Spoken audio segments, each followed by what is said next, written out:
Siapa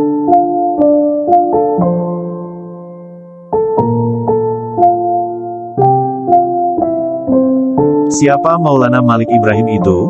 Maulana Malik Ibrahim adalah salah satu di antara 9 wali Songo di Jawa. Wali Songo adalah sejumlah wali yang memiliki kontribusi besar dalam penyebaran Islam di Indonesia, khususnya di Jawa. Mereka adalah Maulana Malik Ibrahim, Sunan Ampel, Sunan Giri, Sunan Bonang, Sunan Rajat, Sunan Kalijaga, Sunan Kudus, Sunan Muria, serta Sunan Gunung Jati. Mereka tidak hidup pada saat yang persis bersamaan. Namun satu sama lain mempunyai keterkaitan erat, bila tidak dalam ikatan darah, maka dalam hubungan guru-murid. Maulana Malik Ibrahim dilahirkan di Champa, Kamboja. Ayahnya bernama Barakat Zainul Alam, seorang ulama besar dari Maghrib. Maulana Malik Ibrahim disebut juga Sunan Gresik, atau Syekh Maghribi, atau Makhdum Ibrahim al-Samarkandi. Orang Jawa menyebutnya Asmorokondi. Sebutan Syekh Maghribi menisbahkan asal keturunannya dari Maghrib, atau Maroko, Afrika Utara. Maulana Malik Ibrahim memiliki silsilah keturunan yang dekat dengan Rasulullah. Melalui jalur Husain bin Ali, Ali Zainal Abidin, Muhammad Al-Bakir, Jafar Al-Sadiq, Ali Al-Uraidi, Muhammad Al-Nakib, Isa Al-Rumi, Ahmad Al-Muhajir, Ubaidullah, Alwi Awal, Muhammad Sahibus Saum, Alwi Al-Sani, Ali Halik Kasam, Muhammad Sahib Mirbat, Alwi Ami Al-Faqih, Abdul Malik Ahmad Han, Abdullah Al-Azhamad Han, Ahmad Syah Jalal, Jamaluddin Akbar Al-Husain, Maulana Akbar, dan Maulana Malik Ibrahim. Maulana Malik Ibrahim termasuk orang pertama yang menyebarkan agama Islam di Tanah Jawa, dan merupakan wali senior di antara para wali Songo lainnya. Dengan ditemani oleh beberapa sahabatnya, beliau datang pertama kali di desa Sembalo, sekarang disebut Leran, Kecamatan Manyar, 9 km arah utara kota Gresik. Sebagaimana Rasulullah, beliau menyebarkan Islam di Muali dengan mendirikan masjid di desa Pasucinan atau Suci, Manyar. Sebelum masuk Tanah Jawa, Maulana Malik Ibrahim bermukim di Champa atau dalam legenda disebut sebagai negeri Cermain atau Cermin, selama 13 tahun. Beliau menikahi putri raja, yang memberinya 2 putra, yaitu Raden Rahmat atau Sunan Ampel, dan Said Ali Murtada atau Raden Santri. Setelah cukup menjalankan misi dakwah di negeri itu, beliau hijrah ke Pulau Jawa, dan meninggalkan keluarganya. Setelah dewasa, kedua anaknya mengikuti jejaknya menyebarkan agama Islam di Pulau Jawa. Dari kecil Maulana Malik Ibrahim adalah termasuk anak yang cerdas dan alim, serta berwatak mulia. Sesudah mendapat didikan agama dari ayahnya, kemudian pada abad 13 Masehi 801 Hijriah, oleh ayahnya ditugaskan untuk menjalankan dakwah Islam menuju ke Asia Tenggara. Dengan perahu layar, beliau melintasi samudra luas disertai debur ombak, dan angin taufan yang dahsyat untuk menjalankan misinya. Hingga akhirnya sampailah di Pelabuhan Gresik, salah satu pelabuhan yang cukup besar di Asia Tenggara pada saat itu, dan menjadi bandar kerajaan Majapahit. Setelah mendarat di kota Gresik, beliau memilih tempat di sebuah desa bernama Leran. Di desa itulah, pada tahun 801 Hijriah 1392 Masehi, beliau mulai menjalankan dakwah Islam.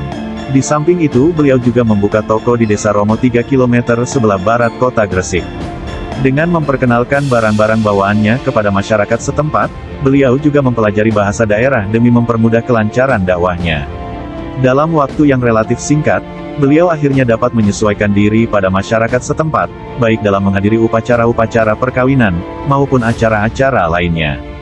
Bahkan beliau menjadi juru damai, apabila menemui masyarakat yang berselisih, hingga beliau terkenal dan disegani oleh masyarakat sekitarnya.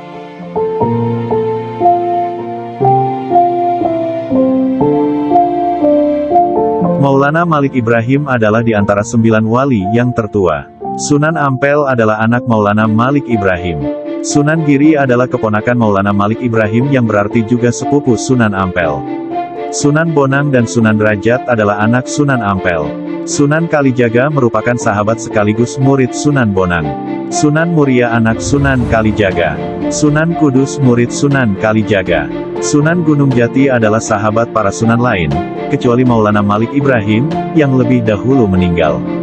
Mereka tinggal di pantai utara Jawa, dari awal abad 15 hingga pertengahan abad 16, di 3 wilayah penting yakni Surabaya, Gresik, Lamongan di Jawa Timur, Demak, Kudus, Muria di Jawa Tengah, serta Cirebon di Jawa Barat. Mereka adalah para intelektual yang menjadi pembaharu masyarakat pada masanya. Mereka mengenalkan berbagai bentuk peradaban baru, mulai dari kesehatan, bercocok tanam, kesenian, hingga pemerintahan. Pesantren Ampel, Denta, dan Giri, adalah dua institusi pendidikan paling penting di masa itu. Dari Giri, peradaban Islam berkembang ke seluruh wilayah timur Nusantara. Sunan Giri dan Sunan Gunung Jati bukan hanya ulama, namun juga pemimpin pemerintahan. Sunan Giri, Bonang, Kalijaga, dan Kudus adalah kreator karya seni, yang pengaruhnya masih terasa hingga sekarang. Sedangkan Sunan Muria adalah pendamping sejati kaum jelata. Era Wali Songo adalah era berakhirnya dominasi Hindu-Buddha, dalam budaya Nusantara untuk digantikan dengan kebudayaan Islam.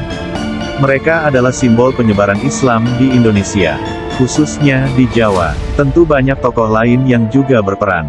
Namun peranan mereka yang sangat besar dalam mendirikan kerajaan Islam di Jawa, juga pengaruhnya terhadap kebudayaan masyarakat secara luas, serta dakwah secara langsung, membuat 9 wali ini lebih banyak disebut dibanding yang lain. Masing-masing tokoh tersebut mempunyai peran yang unik dalam penyebaran Islam. Mulai dari Maulana Malik Ibrahim yang menempatkan diri sebagai tabib bagi kerajaan Hindu Majapahit, Sunan Giri yang disebut para kolonialis sebagai paus dari timur, hingga Sunan Kalijaga, yang mencipta karya kesenian, dengan menggunakan nuansa yang dapat dipahami masyarakat Jawa, yakni nuansa Hindu dan Buddha. Setelah selesai membangun dan menata pondokan tempat belajar agama di Leran, tahun 1419 Maulana Malik Ibrahim wafat.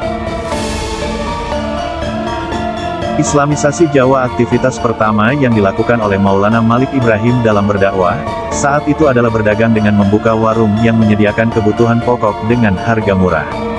Selain itu secara khusus Malik Ibrahim juga menyediakan diri untuk mengobati masyarakat secara gratis.